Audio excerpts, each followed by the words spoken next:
So good afternoon, and let me introduce myself. I'm Roger Nurse, and I'm speaking about open hardware and logic circuits. So I think Vidya did a good job in explaining what open hardware is about, and I think he chose the Wikipedia definition because I would agree that that's probably the best definition of open hardware, open source hardware, since it is an open field and Wikipedia is the open forum for discussing these things. Yeah. Particularly, I will focus on hardware design and with reference to computer hardware design. And for that reason, I chose to speak about logic circuits and then how open hardware affects logic circuits. So what we're going to talk about are these are our focus points. What are logic circuits? How are they useful? How are they designed? The effect of open hardware on logic circuits. And then I'll give you a little bit of a case study with Hennessy Patterson, who are famous professors of Stanford University and UC Berkeley, and a strong case for open hardware. So, logic circuits are the basis of the digital revolution. I remember when I was a child and we had TV in Guyana and we had channel, I think it was 28. It wasn't 28 at the time. Vera and 6. Rex, yes, yeah. And I remember Vera used to scramble. Yeah. And we had this device, which was a de-scrambler, that you had to buy from Vera to de-scramble the signal and see the TV. When you opened that box, you opened it and there was a bunch of capacitors and resistors and a whole bunch of stuff. That was the analog paradigm. The world changed from the analog paradigm to the digital paradigm, and the foundation of that digital change is the digital logic circuit. So, what is a digital logic circuit? It's basically a logic circuit that's built on three basic abstractions: the AND gate, the OR gate, and the NOT gate. And these abstractions are actually Boolean functions of Boolean algebra. So your modern day computer is based on these three fundamental abstractions, AND, OR, and NOT. So our modern paradigm, where we exist all the way at human thought, where we design beautiful software programs and web design, goes all the way back down to chips and logic gates built upon an abstraction of physics and electrical engineering. At the chip and logic gate level, we introduce the basic functionality of any computing system. At the hardware platform level, we take that functionality and we wrap a software interface over that functionality, producing the machine language. At the machine language point, we then interface with an assembly language where there's a one-to-one correspondence between an assembly language instruction and the machine language. Usually, the bridge between assembly language and the machine language is called the hardware-software interface. It is the point where we move from hardware to software or software to hardware. Upon an assembly language, we build a more complex language like C or Java or one of these other languages, and then we build more complex structures like our operating systems that run across the assembly language, down to the machine language, and back to the hardware platform, all the way back to our logic gates.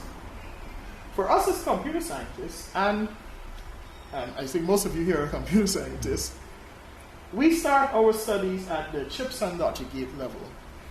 However, as electrical engineers and physicists, they proceed even further down to look at material sciences as to identify what are the best materials for creating abstraction of chips and logic gates used by computer scientists.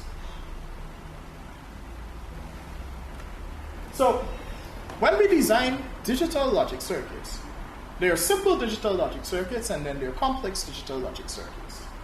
Simple digital logic circuits can be done in simulating devices. One of these simulating devices, as portrayed in the slide, is called Lottie. This allows you to actually drag and drop chips onto a design surface, connect these chips together and build a more complex digital circuit.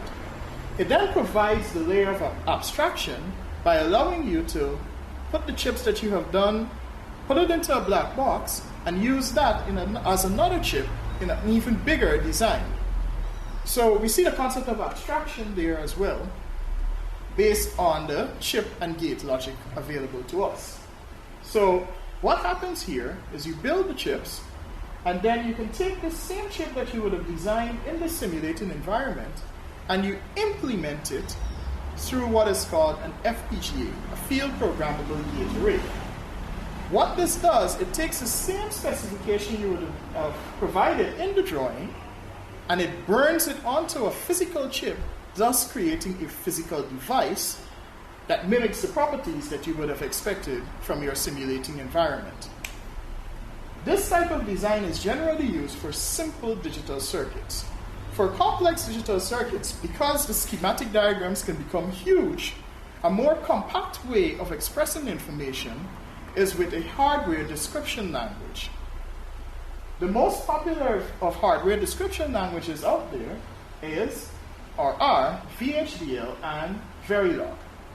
These allow us to design chips in a C-like language, and again, these chips can be simulated in an environment and then further implemented on an FPGA to see how these chips will actually work in a real-world environment.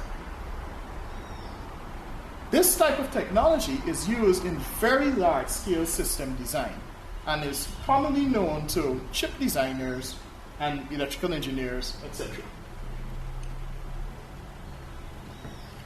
So, how does open hardware affect logic gates or logic circuits and chips? In the context of logic circuits and chips, open hardware would mean that we would make the specification for the chip design available for public consumption, available for public improvement, and for the redistribution. So we could take either the physical design, which would have been the drawings that was done in a simulated environment, or the HDL code, go through those and improve that code. Once we've done this, we can review the existing designs and look for possible improvement, and we can integrate these designs into more complex and feature-rich systems. Believe me, in this context, the sky is really the limit, and it gives us the opportunity to create entire worlds where we can build and build on top of these, providing layers and layers of abstraction and complexity. A particular case in point is the introduction of the microprocessor in 1971. What this did for us, it caused the digital revolution. It caused the personal computer, it caused the cell phone that you have in your hand, it caused the laptop that you used. All of this is a consequence of the introduction of the Intel 4004, the first microprocessor. The other side of the story is when Intel produced the first microprocessor, they intended to put as much functionality into the design of this chip as possible. The more functions the design of this chip had, the more expensive the chip was.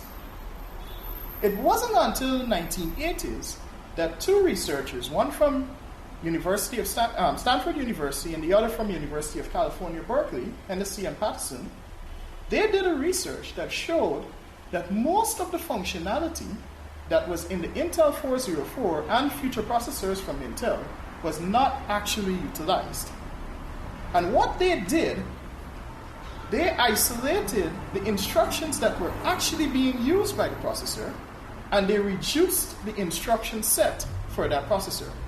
Hence the birth of what we call reduced instruction set computing. Out of reduced instruction set computing came the MIPS architecture, which is a very, very popular architecture and which most of your mobile devices are based.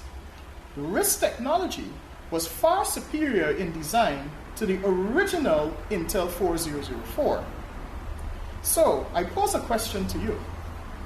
Imagine if Intel had published their design specifications for their original processor in 1971, and Hennessy and Patterson had a chance, and other researchers had a chance to look at that design, comment on that design, and make suggestions, can you imagine how far along we would be in computing today?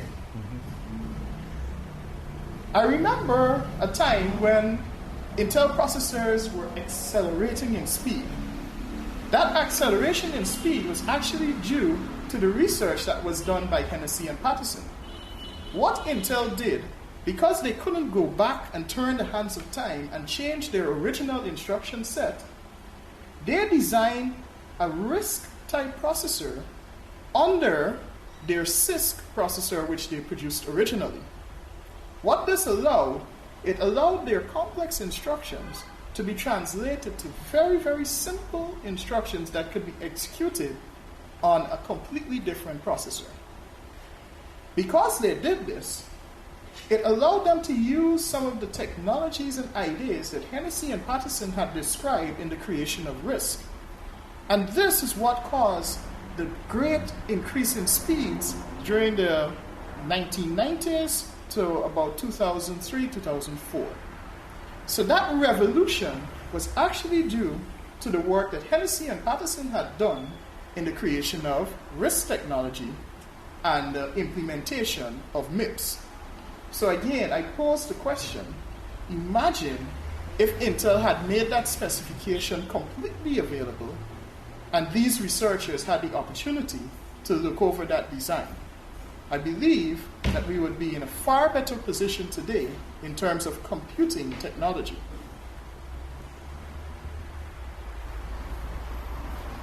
This basically brings me to the end of my presentation, and I will entertain any questions at this point in time. These are some of the reference materials that I use, and if you're interested in logic circuits, these are some of the books that are currently available, which I would recommend personally.